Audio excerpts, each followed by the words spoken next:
ندمر الميزانية حرفيا. ازاي يا حنان امشي يومي ب100 جنيه؟ ممكن تمشي يومك ب70 و80 جنيه خلال رمضان والله. السلام عليكم ورحمة الله وبركاته. ازيكم حبايبي؟ عاملين ايه؟ يا رب تكونوا في احسن صحة واحسن حال وراحة بال، اللهم امين. كل سنة وانتم طيبين ومع حبايبكم دايما متجمعين. النهاردة معادنا مع منيو تالت يوم رمضان، منيو التوفير والخير.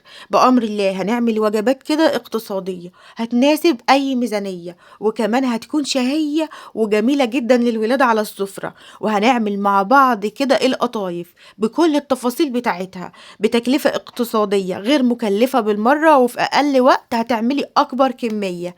وهنعمل كمان ميزانية للأيام اللي جاية، ميزانية تناسبك أيا كانت أفراد أسرتك قد إيه.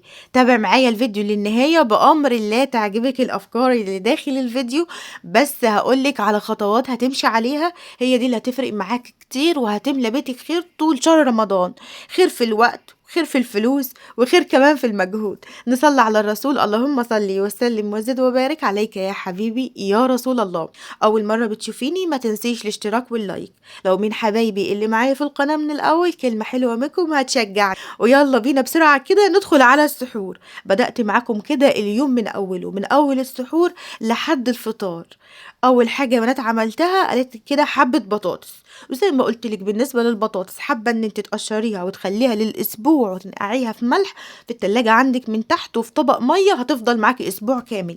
ولكن بالنسبه لي انا بصحى قبل السحور بنص ساعه. قالت هنا حبه بطاطس يا بنات، ودول حبه جبنه، ودول كمان حبه طماطم، حبه ليمون مخلل، وكمان يا بنات الفول اللي انا باكل فيه من اول يوم لسه عماله اكل فيه لحد دلوقتي. فانا عايزه اقول لك دلوقتي لو انت بتدمسي فول، لا حطي في كل كيس حبه صغننين علشان تطلعي الكيس على الوجبه على طول، ما افضلش تحطي من طبق لطبق ومن حله لحله والحله دي تسلم على الحله دي، لا. اعملي بقى كل حاجه على قدك وعلى قد امكانياتك. مش شرط ابدا تحطي 30 نوع جبنه كده في السحور، او انك تحطي لانشون والحاجات دي كلها. اي حاجه بسيطه كده هتأدي الغرض. بند السحور بياخد معانا مبلغ محترم، فحاسبي في الموضوع ده. وكمان يا بنات دلوقتي هنعمل مع بعض الفطار. الفطار بتاعنا بمبلغ بسيط جدا جدا، هحسب معاكم التكلفة. دلوقتي يا بنات انا هعمل مكرونة بشاميل. دلوقتي اول يوم وتاني يوم اكلنا والحمد لله، عملنا فراخ واللي عمل بط واللي عمل لحمة. تعالي بقى كده نفصل في النص بحاجة كده ايه، بحاجة خفيفة. هنعمل صينية مكرونة بشاميل عليها العجب، مش هتاخد معاكي في التسوية نص ساعة. هنعملها على عين البوتاجاز، ودي فكرة حصرية عندي هنا على القناة. بس تتابعي كده تركاتي وبأمر الله هتعملي أحلى صينية مكرونة بشاميل عملتيها في حياتك. بصي يا بنات، أنا بعمل البشاميل على البارد، بجيب بطرمان كده أو كوباية وأحط فيها حبة لبن، وأحط عليها 3 معالق دقيق أو 4 معالق دقيق، وأبدأ أدوبهم بإيه، بالمضرب زي ما انتوا شفتوا. وبعد كده أنزل بيها على إيه، على اللبن بتاعي هو وبيغلي. وهو بيغلي بقى التركية المحترمة، حطي بقى معلقتين زبدة او معلقتين سمنه بلدي. صدقيني هتودي طعم البشاميل في حته تانية، ولا تقولي لي سمنه علب ولا تقولي لي زيت ولا كل الكلام دوت، تمام. وسيبيها كده لحد ما تنشف معاكي، يعني لحد ما البشاميل بتاعك يبدا ايه، يبدا ياخد سمك محترم، علشان لما تحطيها على المكرونه يثبت كده ويديكي الوش الجميل القمر اللي هتشوفوه معايا دلوقتي. صينيه البشاميل اللي بعملها على النار. يعني ايه على النار يا حنان؟ بنعملها يا بنات على عين البوتاجاز. صلي بقى على الرسول، اللهم صل وسلم وزد وبارك عليك يا حبيبي يا رسول الله. مشغله كده عليها نار البوتاجاز شمعه، مش هتتحرق يا حنان، مش هتبوظ يا حنان، مش هتتهري يا حنان، والله ابدا. شغلي عليها يا حبيبتي اكبر عين عندك في البوتاجاز، وهدي عليها النار خليها شمعه، تمام. حطيت طبقه كده من البشاميل من تحت، وحطيت نص المكرونه بتاعتي من فوق، وحطيت عليها كميه اللحمه دي. كميه اللحمه دي قد ايه دي يا بنات؟ تلت النص. يعني ايه تلت النص؟ يعني انا كنت معصجه معاكم نص كيلو لحمه، وببركه ربنا حولته كده لكيلو لحمه مفرومه. حطيت عليه خضار وحاجات، والكلام ده موجود في الفيديو اللي فات، اللي ما شافش الفيديو فات كتير. وقسمته على 3 اكياس، ده كيس منهم، كيس من النص، يبقى ده تلت النص، تمام.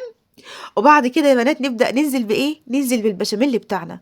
وخلاص خلصنا كل كمية البشاميل بتاعتنا على الصينية. نشغل بقى عليها النار أول 5 دقايق على نار متوسطة، وبعد كده نشغلها على نار هادية.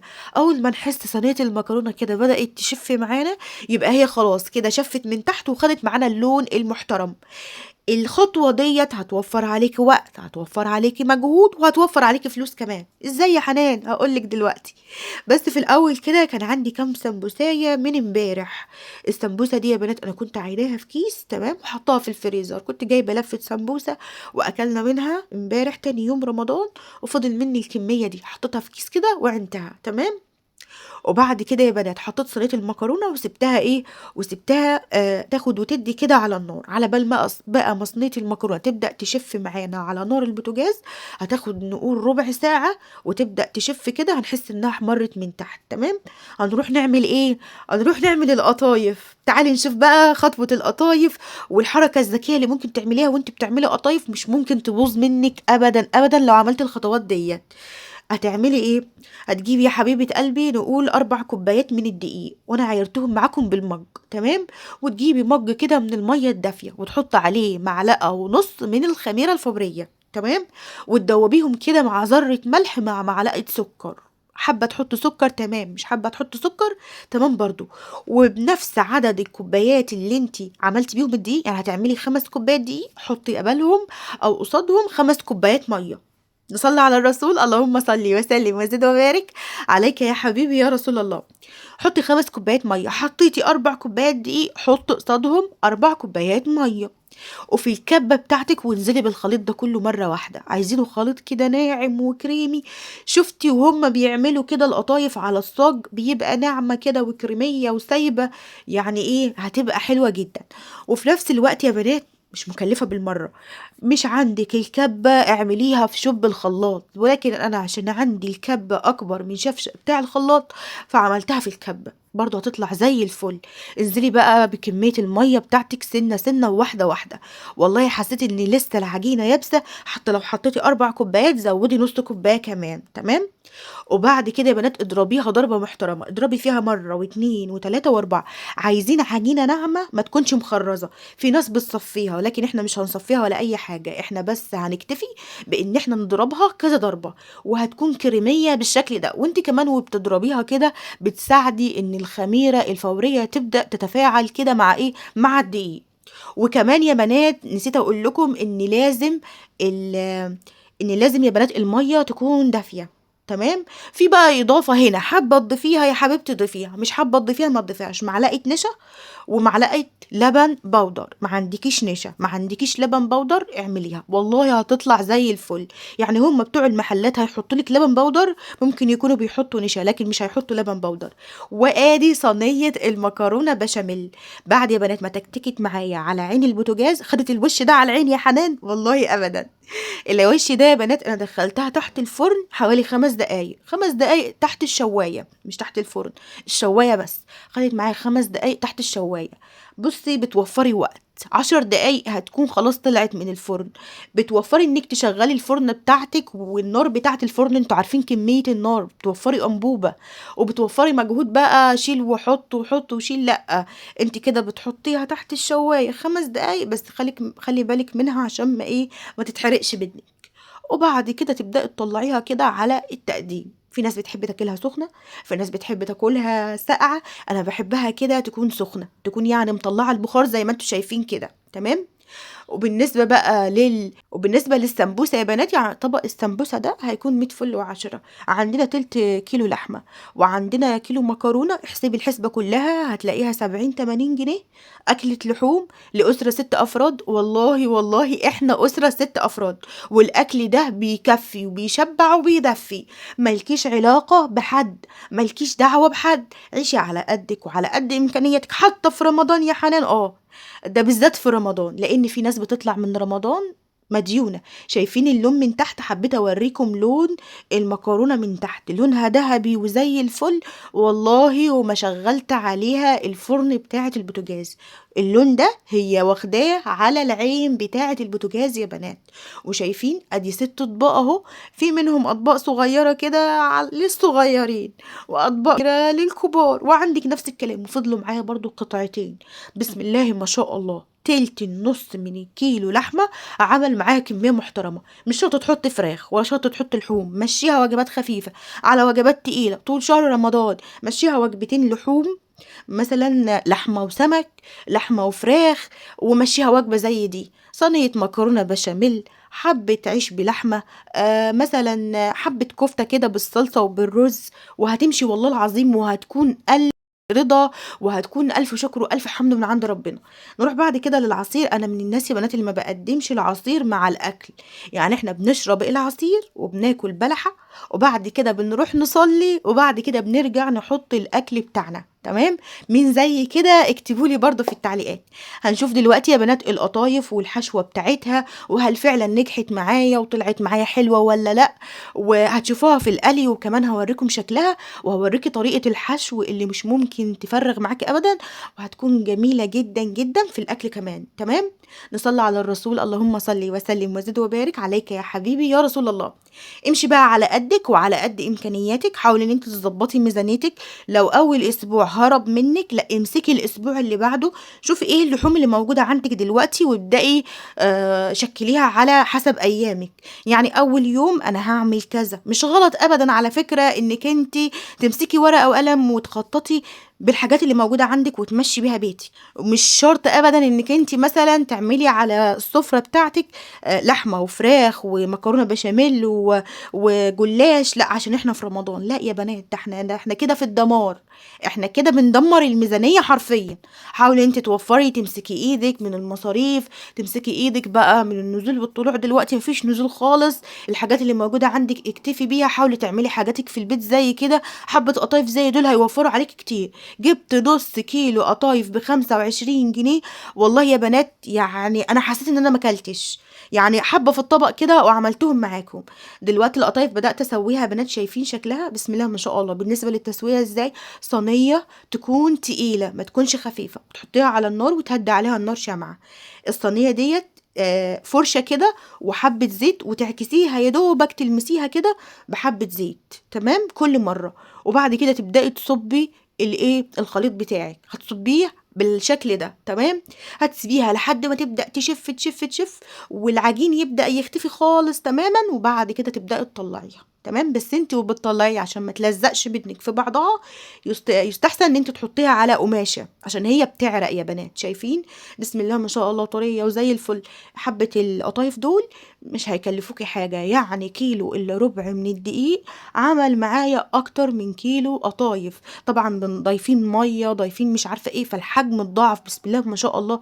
وعملت معايا والله كمية محترمة، والله اكلنا وشبعنا، وشلت كمية ممكن تفضل معايا لبكرة والبعد بكرة مستوية. بسم الله ما شاء الله، كمية كبيرة وكمية محترمة. شايفين الشكل؟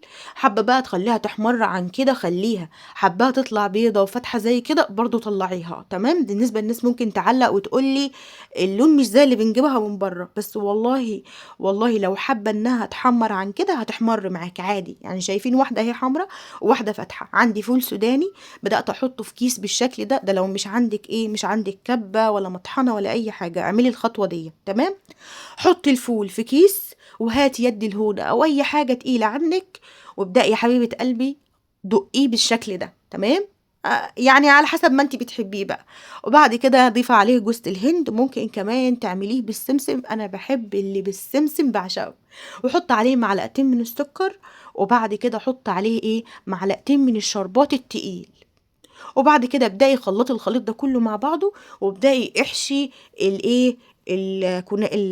القطايف بتاعتك. ابدأي احشي القطايف بتاعتك. اكتبي لي بقى في التعليقات النهارده عملتي اكل ايه. ها؟ النهارده عملتي اكل ايه، وناويه الاسبوع ده تمشيها ازاي؟ هل هتمشيها كلها كل يوم لحوم، ولا ناويه تسلكي كده كام يوم قرداحي زي اختك؟ والله بصي، ومش شرط ابدا ان احنا نمشيها ايام قرديحي. احنا ممكن يا بنات ان احنا نمشيها بحته لحمه مفرومه. مش شرط ابدا تروحي تعملي نص كيلو لحمه في يوم واحد، ممكن تعمليه بالخلطه اللي انا عملتها معاكم في الفيديو اللي فات، والنص كيلو ببركه ربنا بالخضار وبالحاجات اللي انت هتضيفيها. والله ومش هيغير طعم اللحمه ابدا، ده بالعكس، ده انت بتضيفي قيمه لاولادك في الاكل اللي بياكلوه. الخضار كله فايده. انا هاكلهم لحمه بخضار، ده الخضار اكتر من اللحمه او الكلام ده كله. والله ابدا، اللحمه بتطغي على طعم الخضار وبتاخد من طعم الخضار والله. المهم بنبدأ نعمل بقى القطايف بشكل القرطاس اللي انتوا شايفينه ده، وبنبدأ نقفلها بمنتهى السهولة.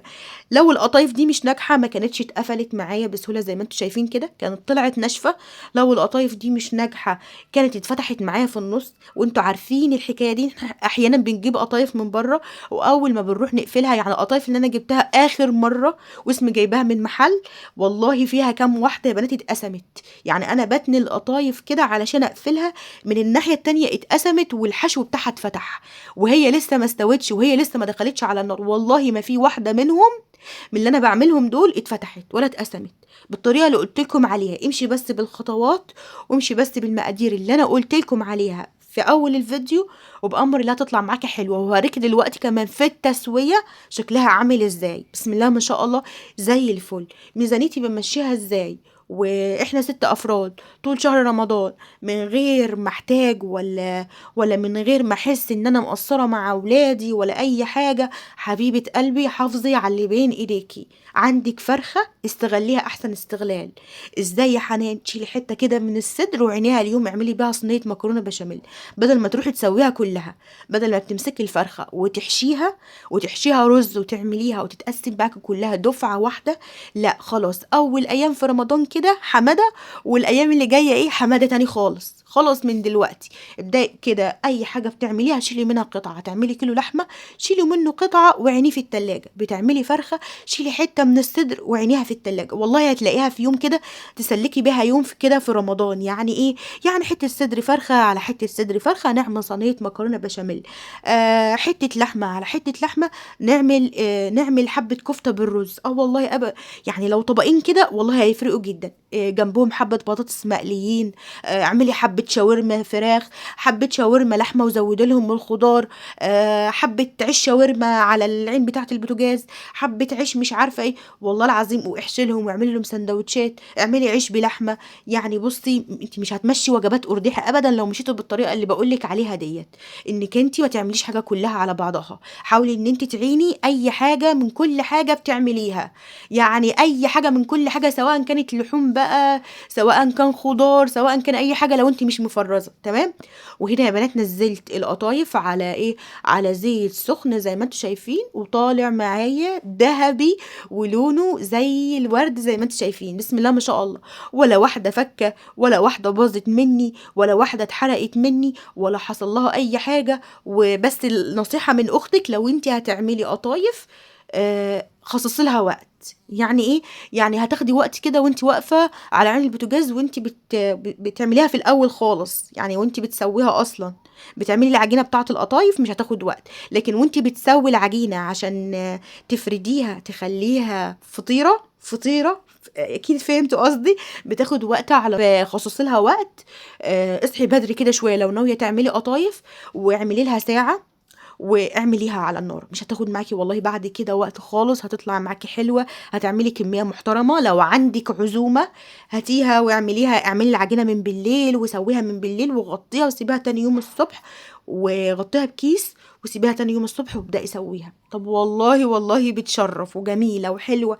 وكمان شايفين انا في الاخر زهقت ومليت وانا بسوي في القطايف، فبدأت اكبر في حجم القطايف. فهتلاقي واحدة كبيرة قد كده عاملة زي ودن الفيل، وواحدة صغيرة قد كده. فالصغيرة دي كانت في الأول، والكبيرة يا بنات كانت في الآخر لما بدأت خلاص أزهق، لأني أنا بمل يعني. فربنا يا رب يحسن ما بين إيدينا وإيديكم، قولوا آمين. وكده يا بنات عملت كوبايتين شاي بعد الفطار تمام. والله وفطار متنوع وخفيف وأكلنا.